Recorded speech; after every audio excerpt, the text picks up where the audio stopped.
Welcome to DC Direct. I'm Lionel Donovan. In each show, we'll be breaking down the key issues that are shaping the U.S. landscape. But we want you to weigh in. So feel free to follow us on Twitter, Facebook, and YouTube at TRT World. And reach out to us with the hashtag DC Direct and be a part of the conversation. In today's show, we'll be talking about the recounts surrounding this year's midterm elections.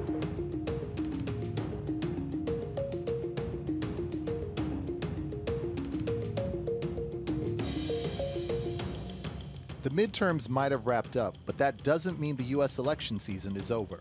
Quite a few races ended with some lean victories, and some ended with the victor just squeaking by. But with such tightly contested races, sometimes another look at the ballots is needed to determine the winner. When that happens, it means it's time for a recount. Recounts are needed to make sure elections are run as fairly as possible, and to ensure no mistakes were made when the votes were counted the first time. One of the reasons recounts receive so much attention is because they're actually pretty rare. Since 2000, only 28 recounts have been held in over 5,200 general elections.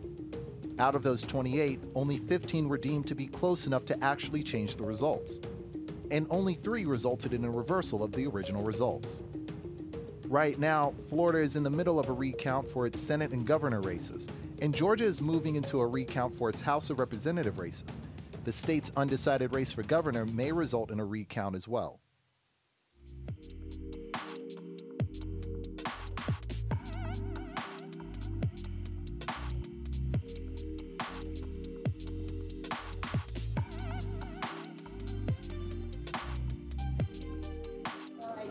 Recounts can be tedious and time-consuming, but they have to be done in order to make sure that everyone's vote is accounted for. So what exactly goes into a recount, and why are they necessary?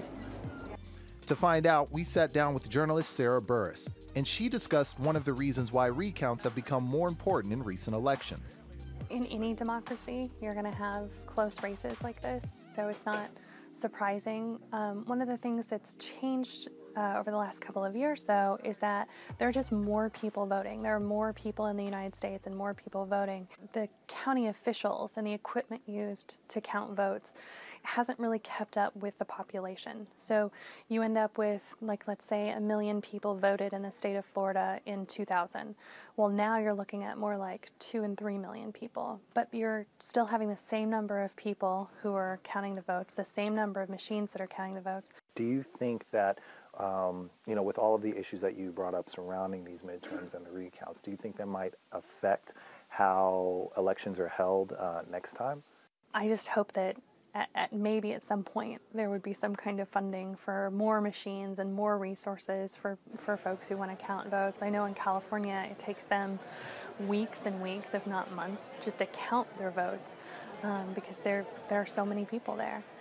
Burris also reminded us why they're so necessary and just how much weight one vote holds. Last year, the state of Virginia has off-year elections, so they had their state elections in 2017. And there was an election that was decided, I think it was the state Senate election that was decided by a single vote. And that vote determined which way the state legislator would swing, whether it would be Democrats in control or Republicans in control. So there were a lot of lawsuits around that race, and ultimately it came down to they were fighting over one vote.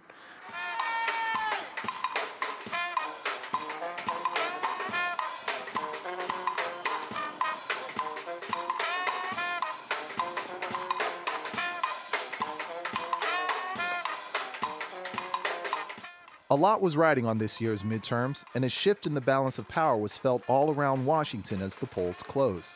We met with political analyst Doug Sloan, who walked us through what each side could gain after the midterms, in order to get an idea of just how much was at stake and why some candidates would want to go through the trouble of a recount. All of this stuff is incredibly important because right now these recounts are happening we're seeing them happening at the state level, at the congressional level. And these are very close margins for some of these governorships and for some of these senators. The U.S. Senate is important because they confirm judgeships.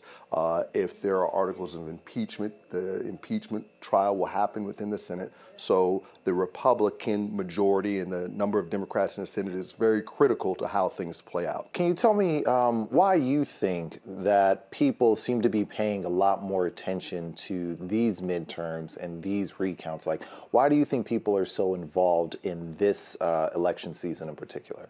We've seen a trend of people seemingly coming to realize how important their vote is, and that is critical.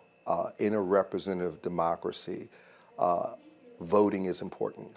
Being involved in the electoral process is important because ultimately these people that you elect have say-so over your lives. They will help to write legislation and implement laws by which you will have to abide by and you will have to live by.